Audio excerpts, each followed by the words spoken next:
Now I'm nervous.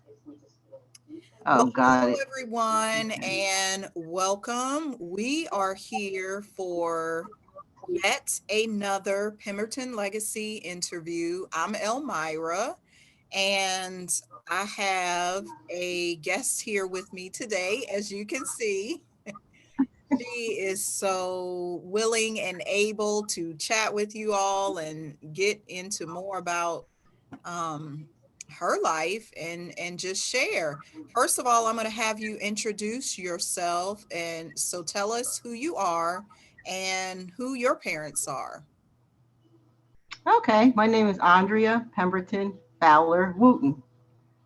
My father's John Pemberton. My mother is Rosalie Caraway Pemberton. Okay. hmm And where did you grow up, Andrea?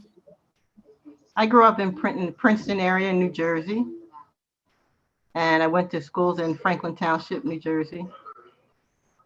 Yeah, and I graduated from Franklin High School, and then I Okay. went to yeah, And you went to where? Rutgers University. Okay. How was your upbringing there in New Jersey? Like, did you have siblings? Did you participate in any particular activities? Okay, I had four sisters and four brothers, Mm-hmm. but I'm number seven.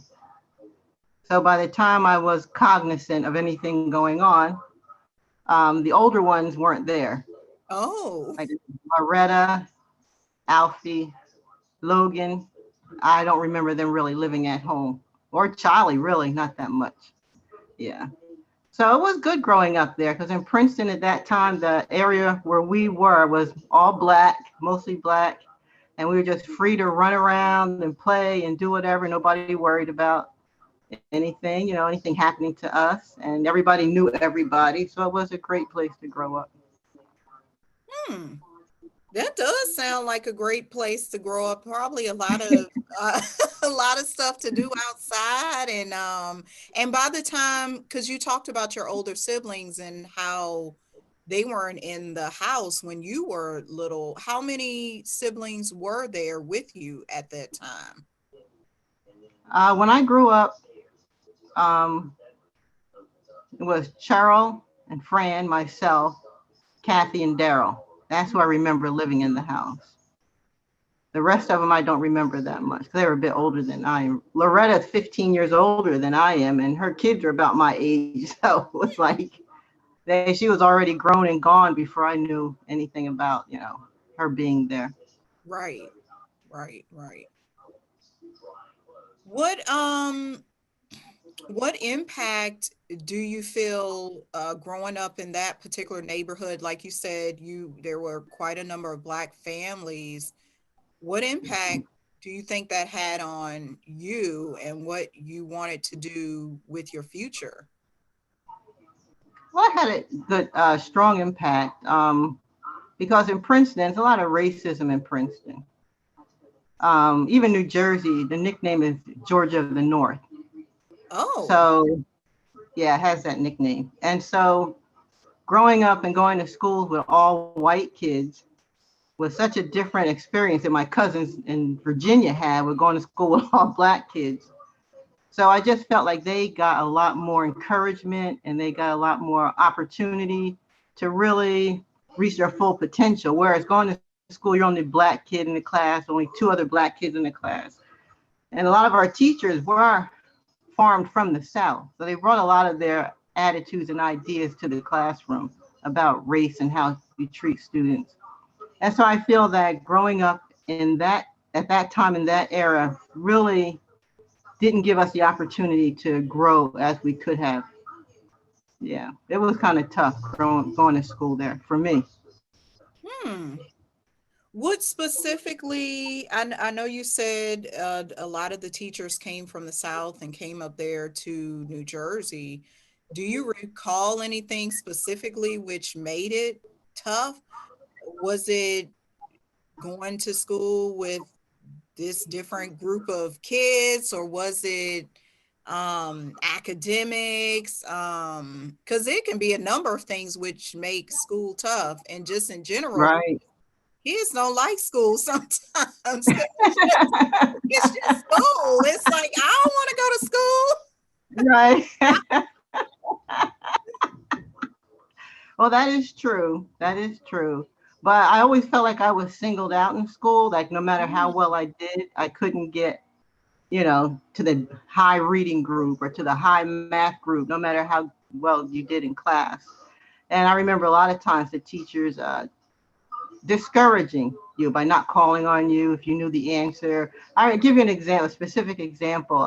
I think I was in second grade, and we were having a spelling lesson, and the teacher was telling us about the letter Q, and she was saying that every time you have a Q, it's followed by a U. And I'm the kind of person still to this day that challenges and thinks about everything. And I'm thinking in my mind, there's got to be a word that has a Q with no U. It's got to be. So I'm like processing this and trying to figure this out. And then it dawned on me. So I raised my hand and she's like, well, what do you want? That's how they talk to Oh someone. Like, my. yeah, what do you want? I said, I know, and I'm scared. I'm really shy, I'm really, really shy. And I said, I know a word that has a Q with no U. And she said, what is it? And I said, Iraq. And she was angry. She was very angry. So I do remember that. And I remember like if we got our pictures taken, they would comb the little girl's hair and they would skip right past. I was the only black girl in the class. They skipped right past me. Um, it was just little, they call them microaggressions now, Oh things yeah. like that going Mm-hmm. on. Yeah, Mm-hmm. yeah, yeah. Oh my goodness. So your teacher, didn't even acknowledge that you knew the word. She got mad. She got angry and said, how did she figure that out? Iraq. It's like, but it's true. There is no you behind that Q. I know. She said, that's a foreign word. That doesn't count. I mean, she was just going off the deep end. Now, Wow. I, as a teacher, would have been so impressed with my student in high school. Come on. Yeah, that's wow, that is interesting. And you just mentioned it too. You teach, you do you currently teach or have taught? What tell me about that. Well, I went to college on a art scholarship. And Mhm. so I was going to be a great artist and have an art studio and all that. But as time went on, I got to realize I did not want to be a starving artist. So I decided to major in art and English because I was always good with writing and that kind of thing. So I majored in English. And when I finished all my requirements for English, I still had some time left because I finished my academics in like 3 years. But I said it didn't make sense to drag it out when you pay the same amount. I could take six Yeah. classes at a time and get done quicker. It'd be cheaper, right? So, but I still had some time. I said, now I have this English major and I have a art major, fine arts major. What am I going to do with it? And I said, well, I could teach. So then I had to major in education. So I had three majors. So that's how I became a teacher. But that wasn't my intention in the beginning. Sometimes that's how it works. It's like you don't intend to do something, but God takes you on a path, and it's like, I know. oh, how did I end up over here? What is and so with you becoming a teacher, how long did you teach, or are you still teaching, or what's the deal? No, I taught well, I taught I was in the school system, put it that way, for 32 and a half years. Mm-hmm. Okay, and then I said, that's enough. And then I was running a special program for the state and I had to go back. So you could add that extra year on there because they found no one to replace me. So I went back to do that for them.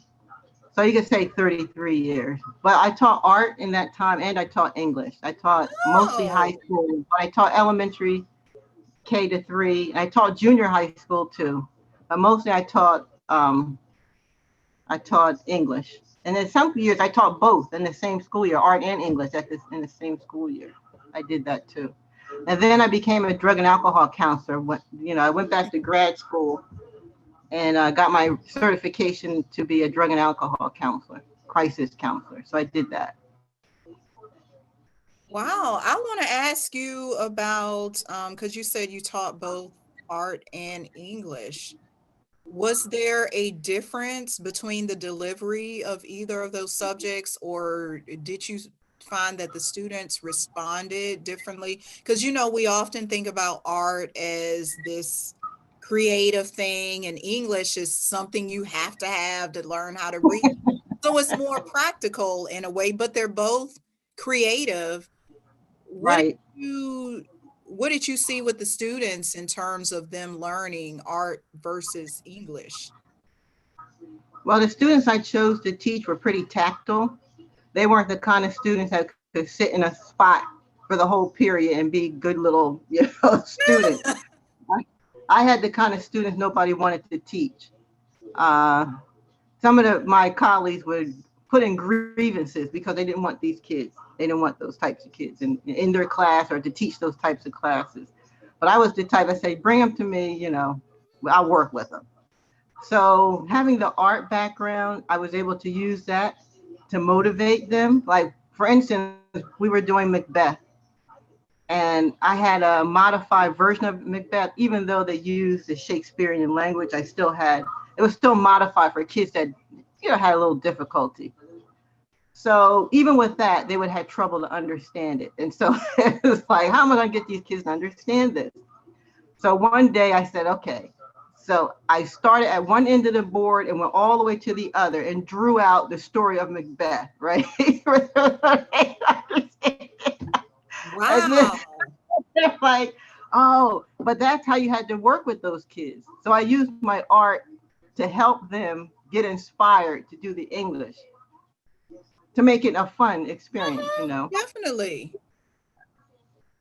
I can see that now. Like you made a whole like theatrical black backdrop on the board, on the chalkboard. And you did this with chalk? With chalk, yeah, with a piece of chalk. And I'm going through the story and I'm drawing it all on the board and, no words, just drawing the whole thing and telling it because we had already read so much of it. They were at the point of the battle and they still were like, I don't get it. Who are these people? What's going on? So I had to draw the whole thing. And then my friend who shared the room with me, he came in, looked at the board and said, oh, you're doing Macbeth?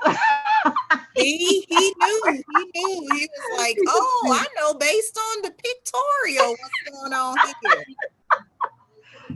So that's what I did. I used to try to use my art background to help the kids learn, and they would respond much better with that rather than just sitting and reading something. Yeah. Mm-hmm. Hmm. Did you find your art background also help you when you got into like the alcohol and drug counseling too, or? Well, the thing about having an art background teaches you how to be creative and think out of the box. So, if you have a problem, you learn how to figure this problem out because, sometimes your painting or your sculpture isn't going as you want it to, how you envisioned it. And you have to be able to think your way out of that to still keep being creative, to continue the creative process.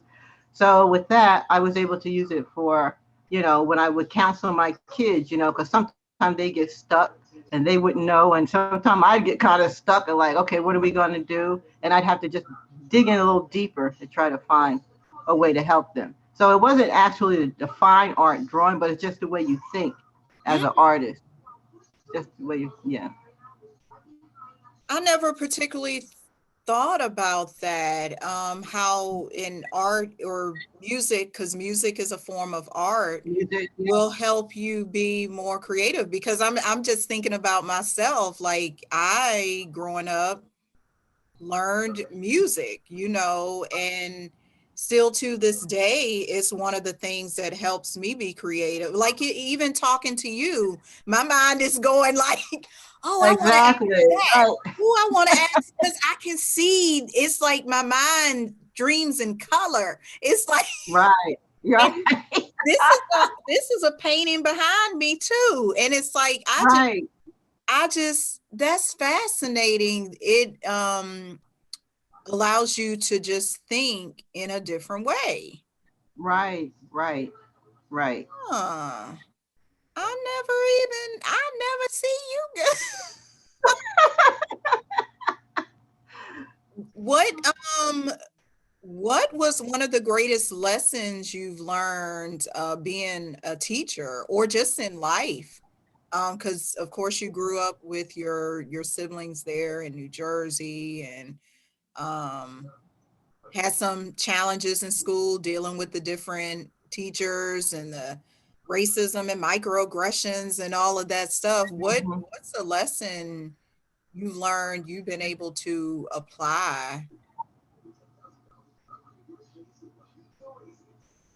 Um, hmm. Well, I've learned that all people really want, and the Dalai Lama says this too, Mm-hmm. is to be happy and avoid suffering, right? So I've learned that if people are striking out, if they're being problematic, if they're being rude and being hostile, it's because they're, they aren't happy and Mm. they're suffering. So what I've learned is that if you can diffuse it, if you can connect with people on a different level, um, you can bypass a lot of that. So I've learned that just connecting with people and try to understand things from their point of view, not to be judgmental, and to just really listen. Oftentimes, people just want somebody to hear them. They're screaming out for somebody, just listen to me. I'm here. Pay attention. And that's all they really want. And if you can do that, you can help people. You can help yourself too, really. Mm. Like my Jimmy, my husband, he always said, "You'll talk to anybody, and people always talk to you." I say, "Yeah, because I'm not being judgmental. I'm just listening to them, and I'm trying to connect with them. And all they want is to be happy and avoid suffering. That's all anybody wants." Hmm. I love that statement. Be happy and avoid suffering. So you must be one of those people, like your husband said, you just walk in the grocery store and the people want to chat with you. I get their whole life story. I'm like, he said, "Do you know that person?" No. No, you like, I don't even know him. But I'm the same way. This something with me. It happened. When was I on that flight? This was back in May. I just met this guy. We hadn't even taken off yet. We just boarded. I got the whole story of how he got on the flight. They thought they missed the flight. Him and his wife had to drive up from Alabama. I mean, and then his wife gets on the plane because he was like, "Oh yeah, they gonna get on the plane," and she sat beside me on the other side. So he's over here, I'm here. Then I didn't even know that was her because they didn't say anything. So then I get up, I'm like, "Well, y'all need to sit next to each other." But Right.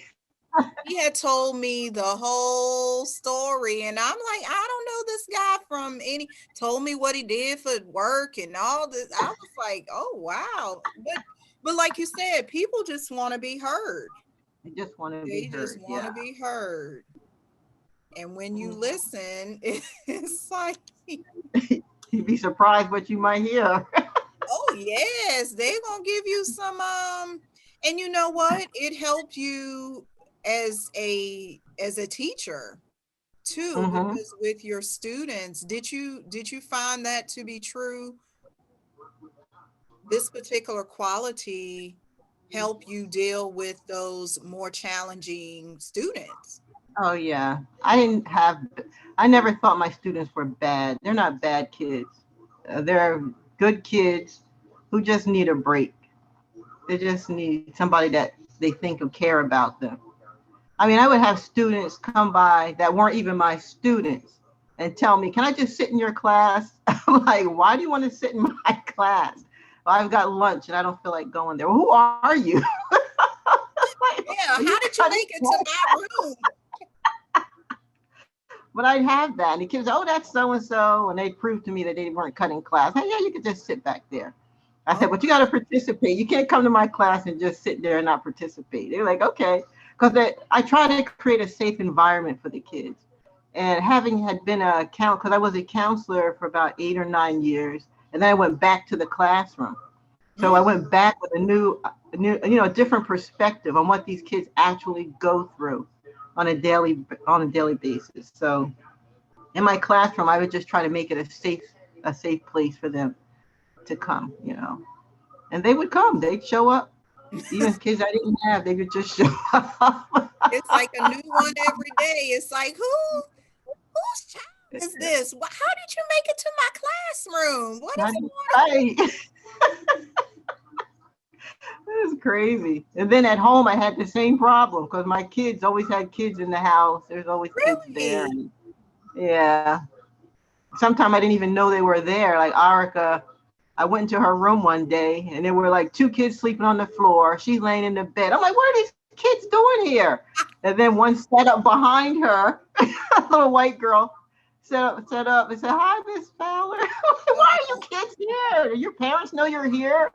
So when they ran away, they'd come to my house. So I'd make them call their parents and we'd get them back home. But they just run away. but in my profession, what I do with the massage therapy, it's called, we call it like holding space for people. And that's what you were doing, Mm, even with your daughter's friends. They knew it was a safe space. She knew, your daughter knew, well, y'all can come over here because my mom ain't gonna curse you out or whatever. no. She may call your parents and send you back home, but it's going to be safe here. You're going to be able to, if you're dealing with something and you're upset, you're going to be okay here. And that's what you provided. Your spirit provided that, in the classroom with your children. People can feel that. They sense. Oh, some people will be like, I am not going over there because so and Right. so gonna do this. But then I am gonna go over there because I know I'm gonna get fed. They're gonna let me rest. Yeah. It's gonna be peaceful. It's peaceful. Yeah. It's peaceful. Yeah. That's how it was in my house all the time. I had kids even live with me. I had Really? a student. Yeah, student Eunice. She was from Nigeria and she lived with her abusive uncle who was a doctor for OSHA. I mean, you never know about people, right? And her aunt was a nurse in the local hospital, Robert Wood Hospital. And they were very abusive to her. And Mm. she took me when they left. You ever hear Chinua Achebe? He's Oh an author. yes, he's an author. I Yeah, know. I've read. We had to yeah. read. Things fall apart. Yes, his book in school. Yeah. Well, they're related to him. They're relative. And he had an accident in, I think, in Texas, and they had to go there. And Eunice was at the house by herself, and she invited me over there, and she made us African food and everything. She took us to the basement of that. I mean, it's a huge house, beautiful house, in a nice neighborhood.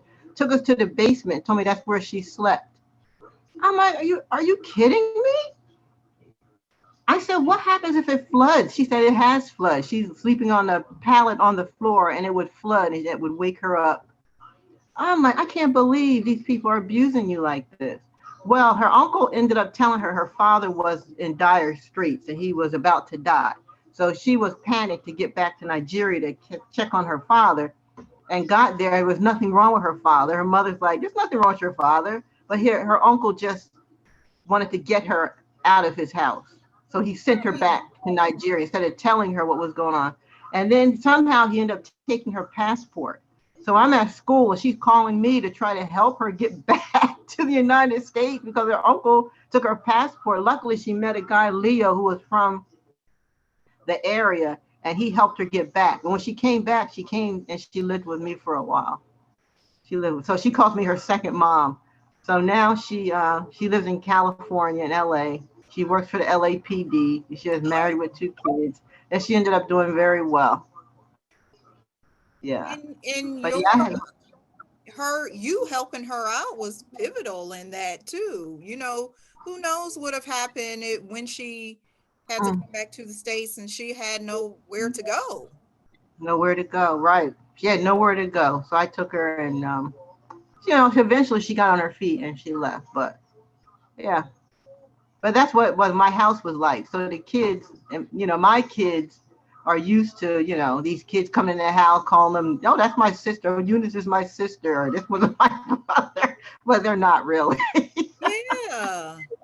Yeah, yeah, But I find that fascinating because you just provided a space of love and comfort for those for the children, especially with this young lady Eunice you yeah. about. It's I know she appreciated it, you know. Oh yeah, we're still in touch to this day. Her Yeah. son just graduated high school. Oh, her son did? Yeah, her son just Oh, graduated. very Hmm. nice, very nice. Well, I want to go back to like your upbringing and talk a little bit more about your parents. Okay.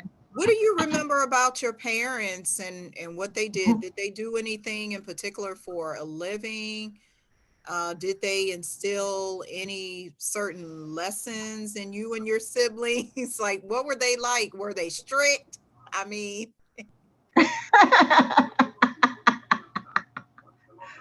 My father wasn't really strict. yeah. Yeah. Um, my mother wasn't, real strict, but you had to toe the line. You couldn't just run wild and do whatever. You Mhm. couldn't do that. Yeah. But my father was an auto mechanic. So, and he worked at Uncle Plas. You remember Uncle Plas? Oh, you wouldn't remember Uncle I Plas. know his name and all of that. Yeah. Yeah, he owned Macon's Inn on Route 1 in New Jersey.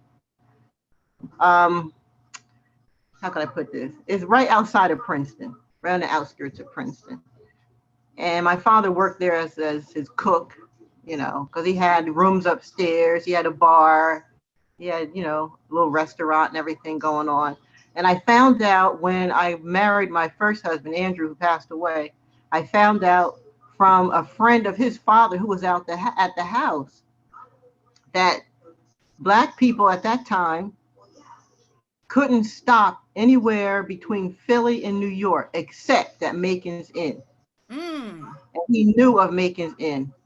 And I told him that was my uncle. He's like, wow, I couldn't believe it. But yeah, so it's really a historical landmark. Yeah. So my dad worked there, and my mother, she worked in at Skillman, which was like a psychiatric place. She worked. It was a huge campus, and she worked there till she retired. From Yeah. she worked there. Yeah. Hmm. And she would give them meds and stuff. I don't think she was a nurse, but she was like a nurse because she did everything for these patients. One day she always talked about the patients. You can't sit without being in the corner. Like you have to have your back in the corner because you don't know what they might do, and they eat string. She said they would do all these crazy things. Like you have to be careful because they can be violent and all this. It's like they were mentally ill. She said that Princeton's really rich and all that whole area is really rich. And she said that when the people found out there was something wrong with their child, they would dump them off, she said, and leave them there for their life. And they never come back to So get them. was this And like she, a home or something or what? yeah, they What was lived it there. like? They lived there. Oh, Yeah. And they had another section on campus for juvenile boys, you know, but it was a huge campus. And I've been hearing about these patients all my life. So one day she left her pocketbook at home and she called and told me to bring her pocketbook. So I was about 17 or something. So I said, okay. So she told me how to get there. I took her pocketbook and I walked in there. Elmira, I was like, oh my God, how do you stay in this place? The people, the smell was like horrendous for first off. Some grown ones being chained because they wear diapers and stuff. He was being chained. yeah. They saw me, they came toward me like gawking and drooling and all this stuff. And I'm like, oh my God. So my mother's like, oh, there she is. She's like, nothing's going on. I'm like, what in You're the like, how world? are you existing here? She's like, nothing's going. She said, oh, shoot, shoot, shoot. She's telling one of the patients to get away from me, right? And I'm like terrified. I'm like, Ma, here's your pocketbook. I gotta get Get out of me here. out of here. But yeah, she did that till she retired. She really liked those patients, but I couldn't do that. You No, know, I could she never. had you telling this story about your mother shows she had a heart for those patients, because not I couldn't do it. I don't think I could do it. That is not my place. Like, I could go and visit, but to know she was calm in that environment and you just see all this chaos, you're like, what is happening? And she's just like, oh, it's great. It's a lovely day. And it's like, what is how are you dealing with this? I don't know how she did it. There had to be about 30 of them in a big room. They're just one big room, and like about 30 of them, and they're like making all this noise. And she said they bang their heads and they do all this stuff. And she's like, oh, whatever. Hi. Calling her colleague, come on over, meet my daughter. I have to get Yeah, out they're of here. doing all this stuff and she's just remaining calm. But you know what, Andrea, you just made me realize something. What's that? You went on to do something similar in a different way. Oh, well, that's You true. weren't, The kids I had were like, they yeah. were like that. If somebody came in your classroom, they'd be like, how is she controlling these students? They was in the classroom just jumping on the table.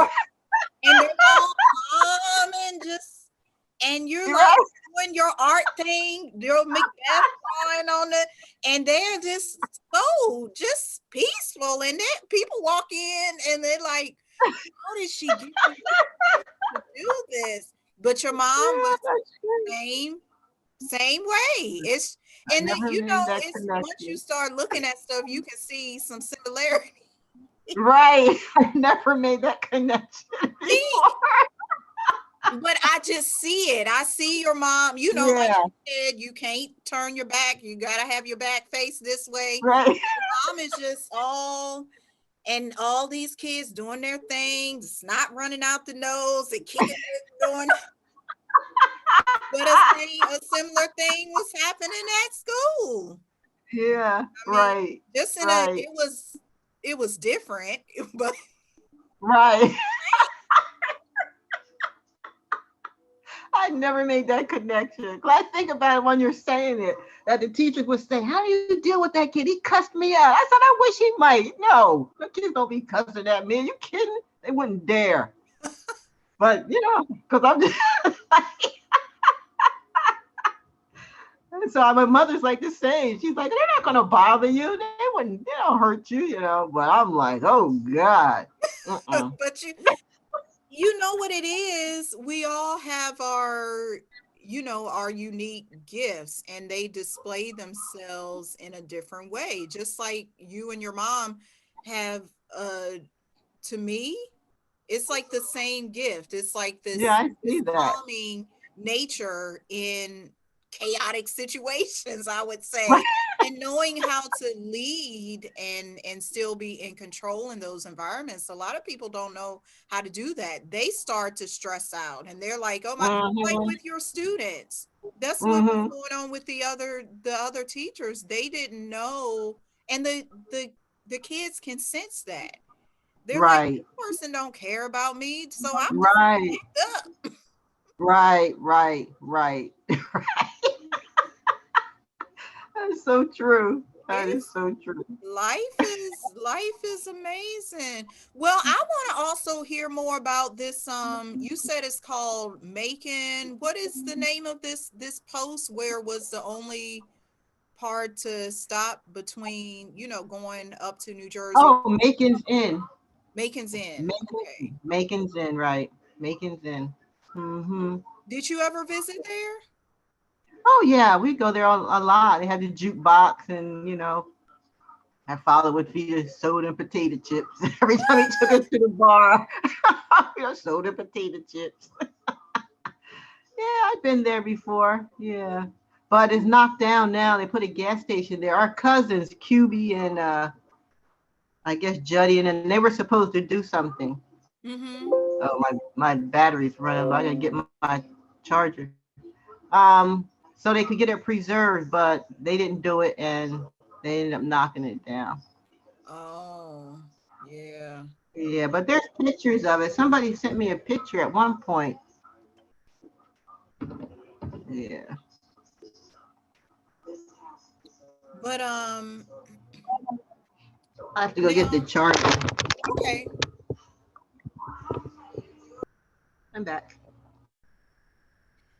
Yeah, so that's a landmark, a historical landmark then, right Yeah, there. it is a historical landmark, right?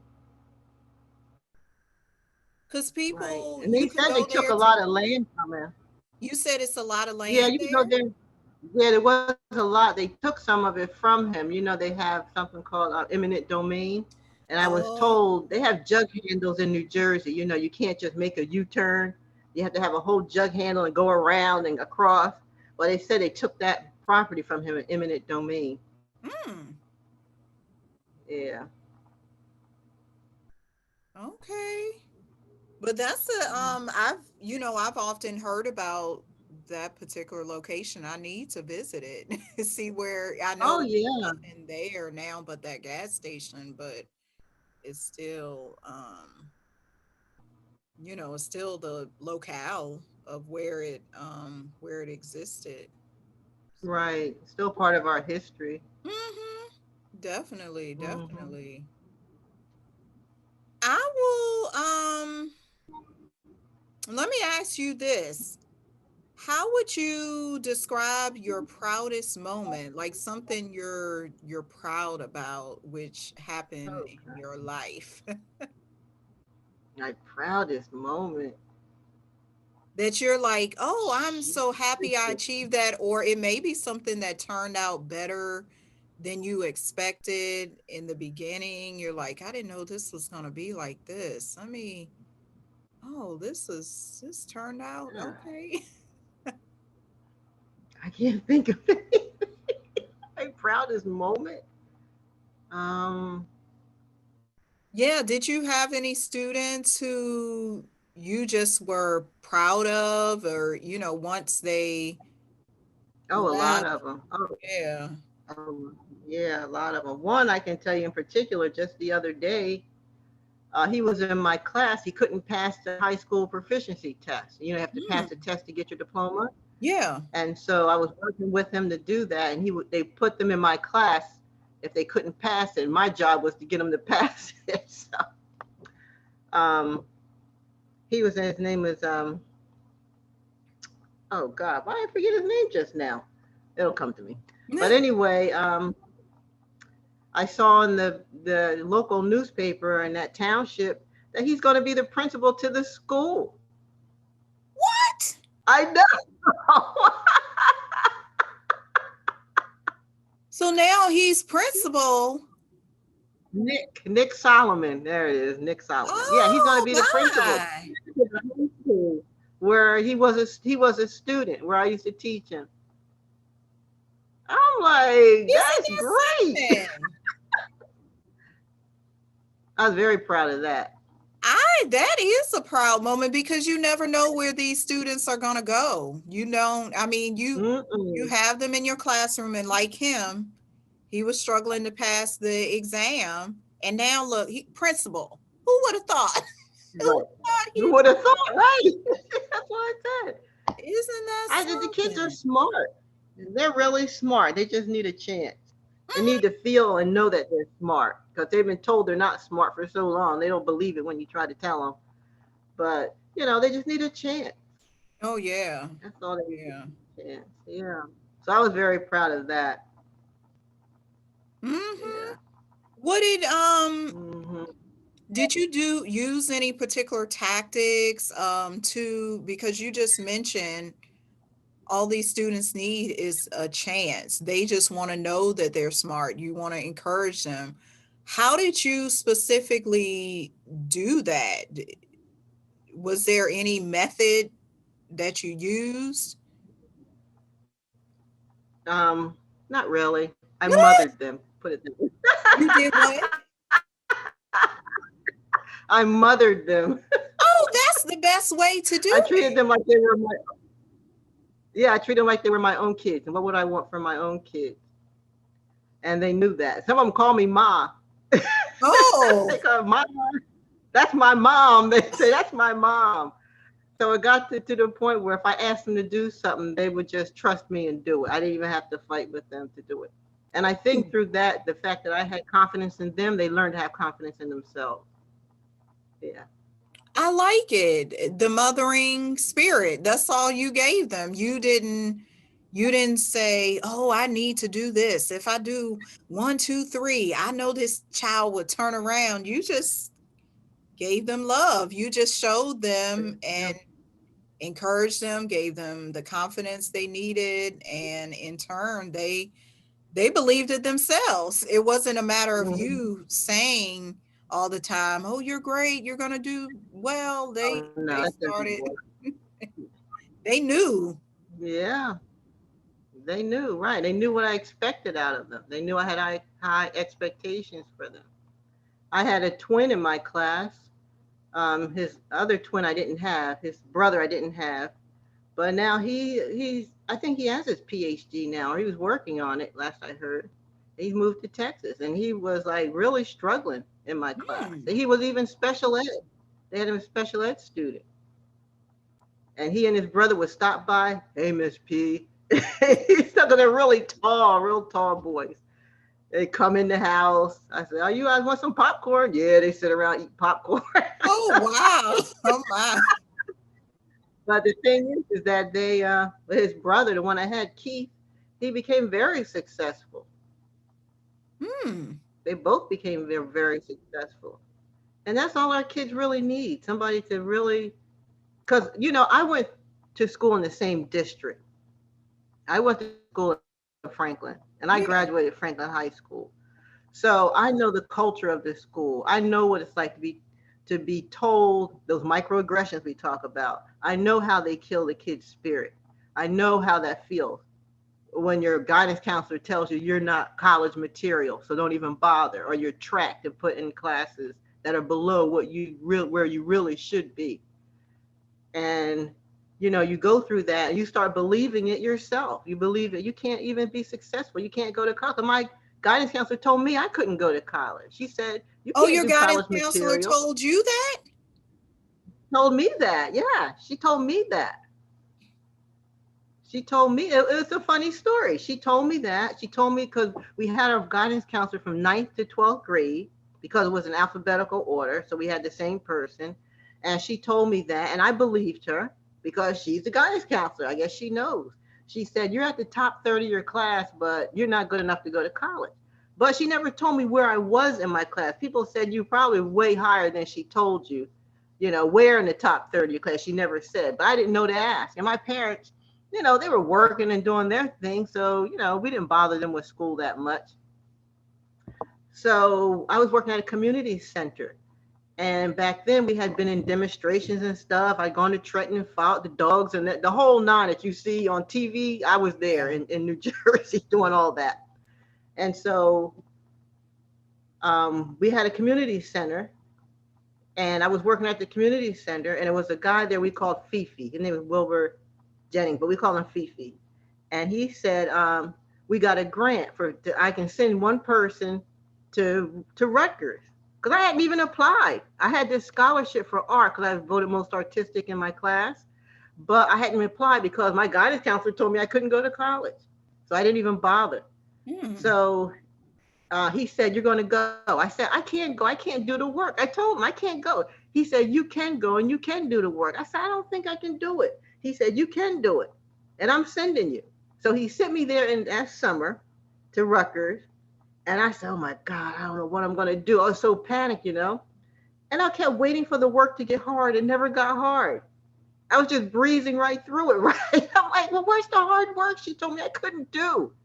So, Nowhere. It was nowhere. She was trying to just discourage you. She was just trying to yeah. discourage you. So And she, you, Mm. Yeah, trying to keep me from going. So I stayed, of course. I finished all my majors. I finished everything in 3 years. The only thing I had to do the last year was my student teaching. So I really kind of zoomed through it. And then I graduated. I was like 20, I guess. And I went, or 21, and I went back to my school to teach. And my teacher, my English teacher, William Westfield, he was a black guy. Mm-hmm. Now he was the principal to the alternative school. So I went to the alternative school and he hired me to teach, and we had a faculty meeting. So all the high school teachers go back to the main high school to have their faculty meeting. And I came in through the side where the guidance counselors are, and she was coming out of her office. And she's like, "Oh, Andrea, what are you doing here?" I said, "I work here." She said, she said, "Oh, are you working in the cafeteria?" That's what she said. Did I'm she like, "No, I'm not really? working in the cafeteria." Yeah, she did. She said, "Oh, you're a secretary?" No, I'm not a secretary. She said, "Well, what are you doing?" She said, I told her I'm teacher. Her mouth like to hit the floor. She could not believe it that I was a teacher. Mm. She just couldn't believe it. And she said, "Well, what are you teaching? Art?" Because that was kind of like a demeaning thing. Yeah. So at least it wouldn't be bad if it was art, because that's low. Even though art, I found the art major was more difficult than the English major because you have to take chemistry and everything when you're art major. So I said, "No, it wasn't it's not art." Well, I said, "Yeah, I teach art and I teach English." And I thought the woman was gonna faint dead away right there. She was She said, shocked. "You're teaching art and English?" I said, "Yes, I'm over at the alternative school teaching art and English." So when they tell you that revenge, that success is the best revenge, it is true. Success is the best revenge.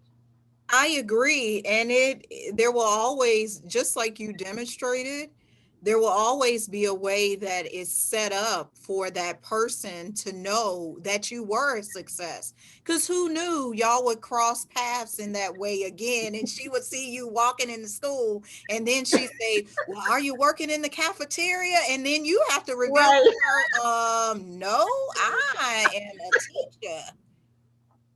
Yeah. I am your colleague. Exactly. I am on the same ground as you, same standing, no different. It's That's right. yeah, because people have to know that. It's one thing I've discovered in life. People's words can be dangerous if you allow them to be, you know, but you can't let them. You can't let their words Mhm. affect you, because they could damage you Oh for yeah. years to come. Because if you would have listened Oh to yeah. her 10 years, 20 years, 30 years later, you could have just, well, she said I couldn't go to college, or I was this, and so I never tried. I never did Mhm. anything. Mhm. And then you Mhm. go to Rutgers of all places and breeze through and say, "Where's the hard stuff now? Where is Right. this? This is not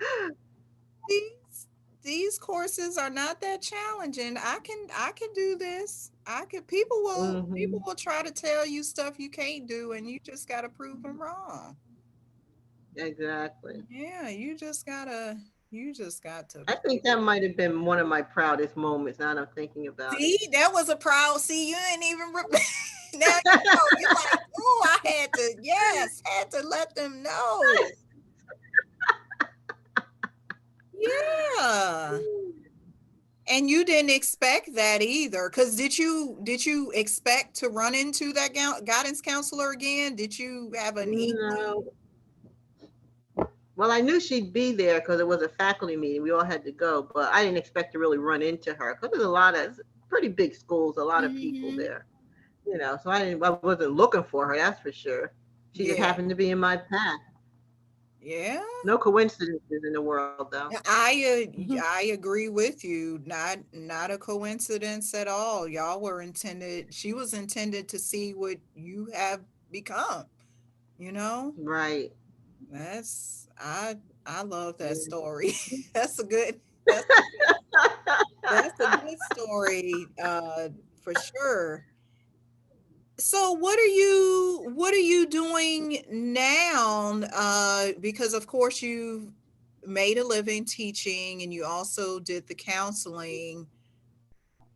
Where do you see your life now? Like, are you continuing to teach in any particular way, or you just using this time to say, I'm resting, I'm not doing all that stuff? Where do you feel you are right now in terms of what you desire to do?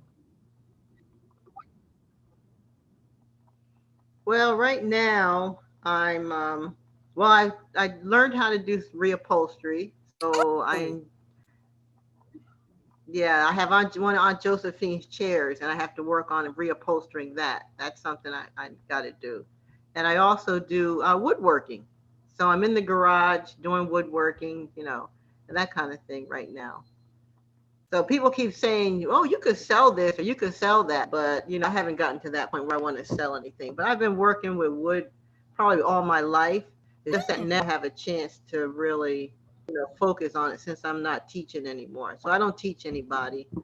I'm just, but if the opportunity comes up and somebody wants some help, then I'll try to teach them. But I'm right, not right. going to do it as a professional. I understand. With the woodworking, are you creating things from scratch or are you refinishing? How deep are you going with this?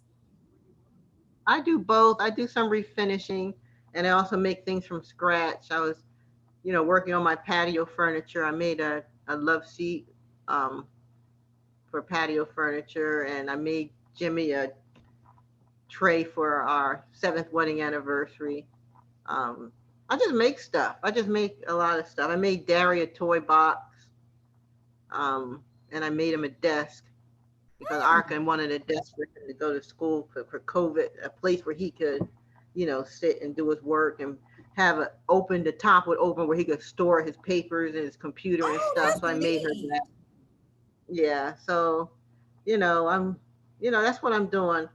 I made my planter boxes outside, and I just make stuff. I've always been into making stuff. I used to get in trouble for making stuff because I used to take stuff I had no business and make something out of it. You over there creating, taking the stuff you supposed to be using. Why did you make that? What is going on? You Right. supposed to be using that for something else, and you done created a art project. That's what I used to do. I used to get in trouble with my mother all the time for that. Like, I remember taking the straws out of her broom and cutting them up real small and making a mosaic. Really? Or taking the sticks in your shades on the bottom of the shade and have a stick that goes through there.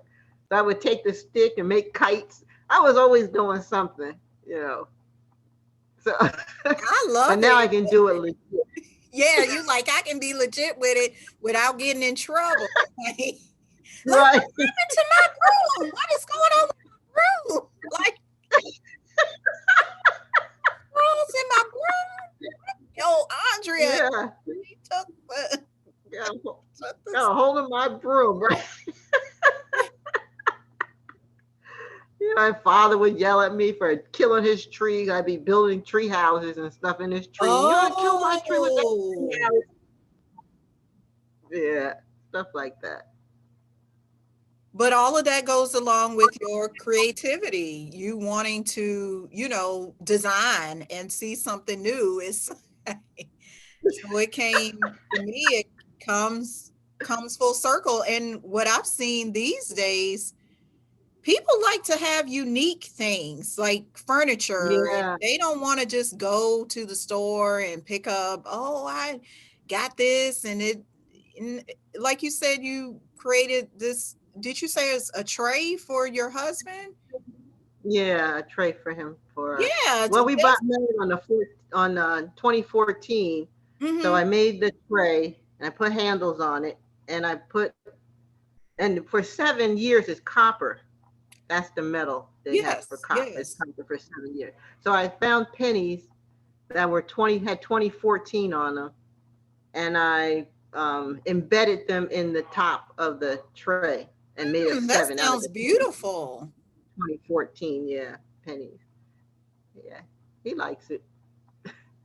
And So it's yeah. your design. Nobody is gonna have that with those pennies embedded in the tray. You can't find that anywhere else. No. It's like this is unique. You can't do that. It Mhm. cannot you cannot do that anymore. Well, I just had one last question. Okay. I'm Based smelling my on meatloaf. what's that? I'm smelling my meatloaf. Oh yes, you gotta get the meatloaf. How would you like to be remembered out of all the things you did? People, you want people to say, "Oh yeah, that's Andrea. She was da da da da da da da da da." What do you think? Well, the only thing I can really think of is somebody who honestly cared about other Mm, people, who not only talked about caring, but um, cared in fruition, like did things to show that she cared. Like, I talk about my students. I used to feed the students. I go to Pepperidge Farm and buy a lot of stuff and mm, feed my students because I knew a lot of them didn't get to eat, buy juice and stuff for them to get, or, just trying to help people out, who needed help, whatever. Just somebody who cared about people and was willing to do things to show that she cared, pretty yeah, I much. call that active caring and not just saying, you know how people will say, "Oh, I'm praying for you, girl." Well, I need Yeah. food, like you said with your Yeah. students, you knew they needed a meal.